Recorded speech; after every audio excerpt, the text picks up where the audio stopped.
Hey, Shalom. Before I begin, I want to give all praise, honor, and glory to Yahweh Ba'Shem Yahushai, Ba'Shem Chakodash. Double honors to my teachers, the head apostles and elders of Great Millstone, and the Kazakh Shalom to the hopeful elect.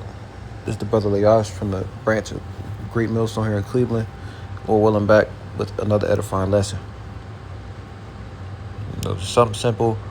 I'm going to be bouncing around Deuteronomy 28 after I play this video. She is a so-called Mexican, but you are an Israelite, and this video is going to prove that no matter if you're Northern Kingdom or Southern Kingdom, we're going to have to endure the curse until our Redeemer, Yahweh Shah, comes back. So fair use, fair use, fair use. I'm using this video for educational purposes only. Lord willing, this is edifying. My life changed in 1 second because now I don't feel safe in any place. Veronica Ruiz's right eye is bloodshot, her eye socket fractured and bruised after a punch to the face by an alleged bully who first targeted her 12-year-old son. He say me, Mom, the kids follow us. Ruiz was pushing a stroller on June 19th with her 1-year-old inside, walking with her 2 sons along Lexington Avenue in Passaic when her attacker, a 13-year-old boy, allegedly knocked her unconscious. Ruiz suffered a concussion and can't remember the attack, but her children witnessed it all. She was unconscious with my baby in the stroller. This all started the day before when some kids in the lunchroom at the Passaic Gifted and Talented Academy got into an argument. These kids were telling the Mexicans that all the Mexicans should be behind the wall. Their son was allegedly threatened with violence. He sought help from a teacher, but even after the vicious attack that put Veronica in the hospital, the alleged bully was still in school. The family feels complaints to school officials were dismissed. We send our kids to public schools, I think rightfully with the anticipation that they're going to be safe. The 13-year-old alleged attacker was charged with assault and released to his parents, but this family feels this was more than a simple assault. It was a hate crime. It all started because of those words. They hate us because we are Mexican. The Passaic County Prosecutor's Office is handling this investigation. A spokesman for the school district said they cannot comment on student matters. In Passaic, I'm Christy Duffy, Pix 11 News. My life.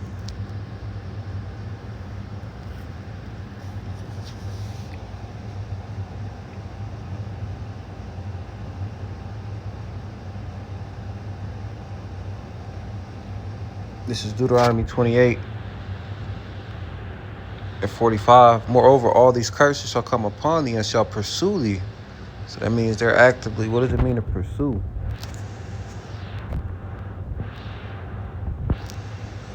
To follow in order to catch or attack.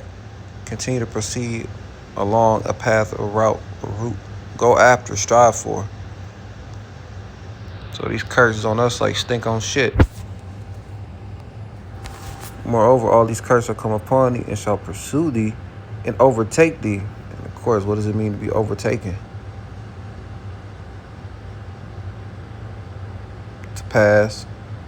Well, come suddenly or unexpectedly upon.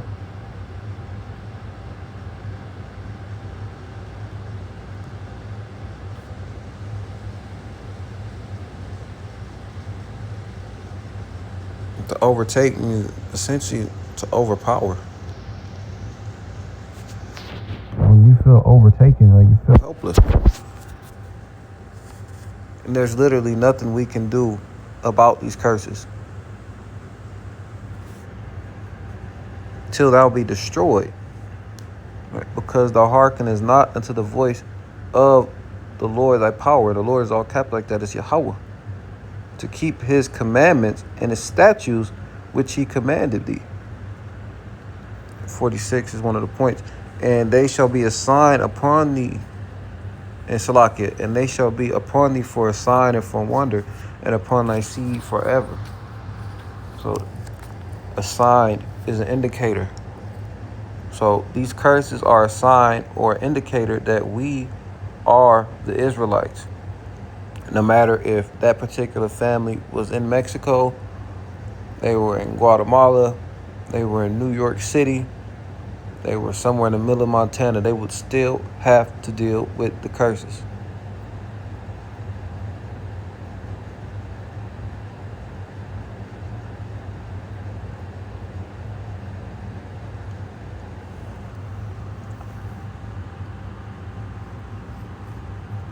There's Deuteronomy 28 and 37.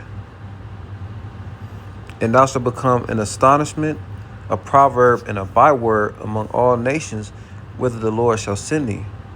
So, right there, prime example. They're receiving hate because they were so-called Mexican. There's no such thing as a Mexican.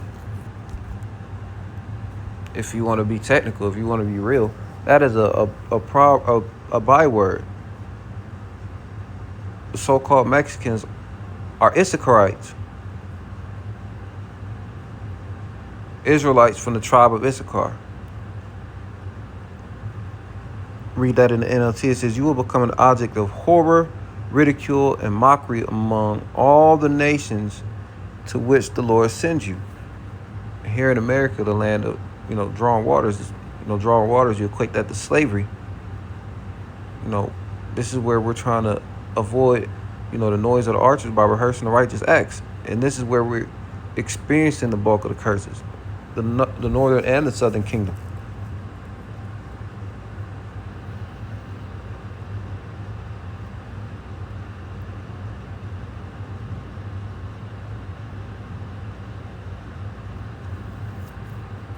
Proverb would be like, you Mexicans you're all filled in a house.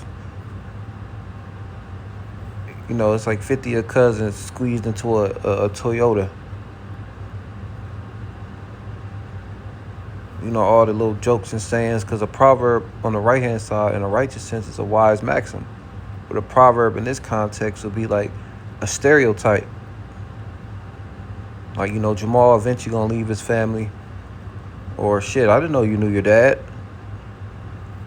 There's all different types of negative stigmas and stereotypes associated with our people. And we have each unique ones for our culture. The Mexicans probably getting ICE jokes at school. Deportation jokes. All these would be examples of proverbs.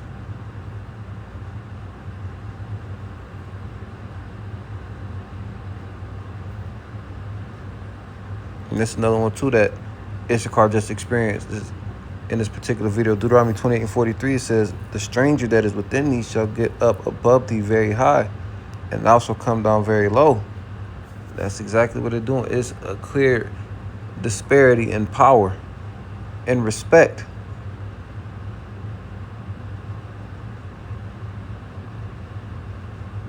And the chief nation right now is Esau, Edom, but it's a lot of nations living good compared to us. Here in America, the big melting pot. Now, granted, all Jakes don't have money problems. All Jakes didn't grow up in a single household. But again, going to 45, if you are an Israelite, your seed line goes back to Abraham, Isaac, and Jacob, you're dealing with the curses within your lot. The Lord is putting certain things on you.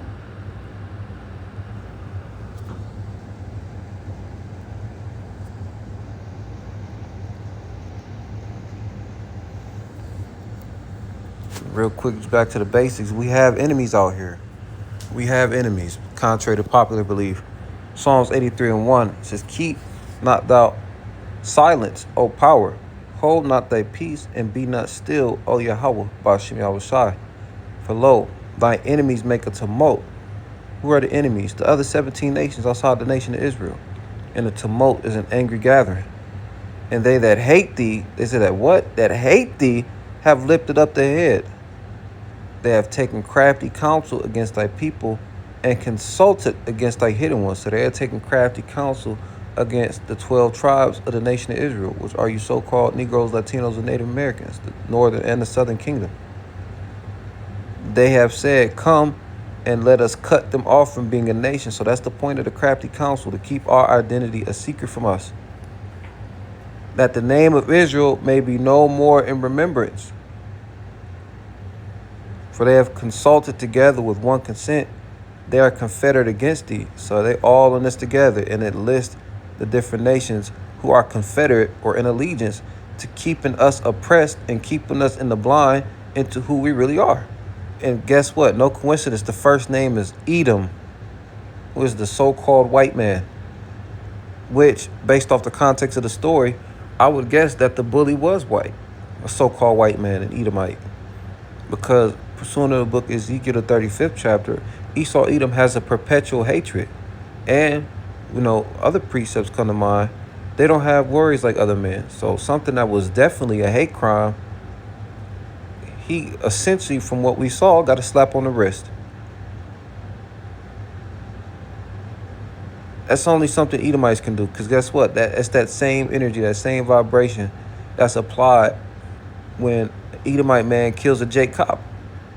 It might be addressed in the media. You might hear a statement from somebody, but they're going to get off.